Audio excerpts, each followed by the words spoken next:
Hi, we have two for the B movie at 7:30. Just another night out at the movies. $18 is the total today. But could you be in for more than just a good time? He sat with his ears covered. Marjorie Hopkins lives in Pinehurst. She wrote to Eyewitness News after she saw a movie with her grandson she says was too loud. He almost immediately put his hands over his ears, and a little while later started crying. And he says, it hurt, and we had to take him out of the movie. Didn't even stay to see the end because it hurt his ears too badly. After hearing from Marjorie, we decided to see for ourselves whether movies at area theaters are sometimes too loud, and if so, whether that could eventually hurt your hearing. During our unscientific testing, we put a professional-grade decibel meter, which measures sound levels, in a handbag and sent our tester to a variety of movies playing at different theaters chosen at random. We saw kids' movies like The Game Plan, Harry Potter, and B movies. We also checked out action movies like American Gangster.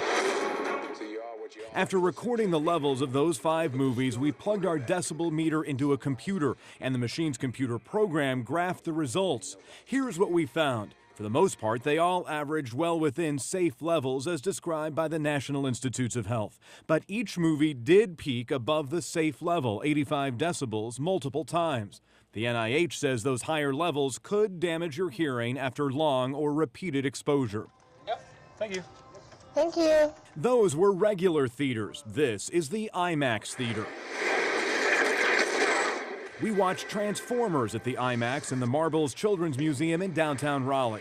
This time, the movie averaged more than 80 decibels, just below what's considered safe, and peaked at nearly 100 decibels. Oh, wow. That's really bad. We showed Marjorie Hopkins our findings. The majority of the whole movie, the whole time they were sitting there, their ears were being bombarded by noise. Yeah, that's too loud. We also took our measurements to Dr. Edith Ferris, an audiologist at Carolina Hearing Group in Raleigh. Today's audience wants to feel more involved in the action, so there is more noise, there is more music, and certainly we're playing our movies quite loudly. Dr. Ferris says the decibel readings we found at B Movie and Transformers could damage hearing over time. OSHA has a standard suggesting people shouldn't be exposed to sounds registering above 85 decibels for more than 8 hours at a time. Dr. Ferris says if movies are that loud, regular moviegoers should consider taking hearing protection to the theater.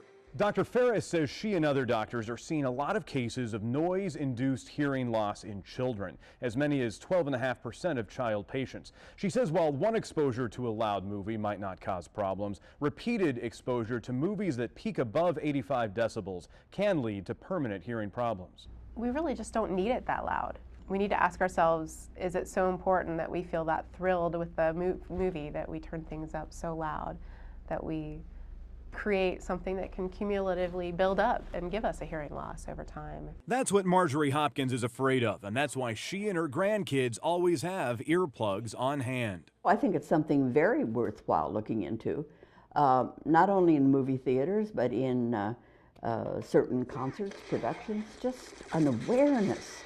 It just makes people aware of what they're doing. Technological civilization far superior to our own.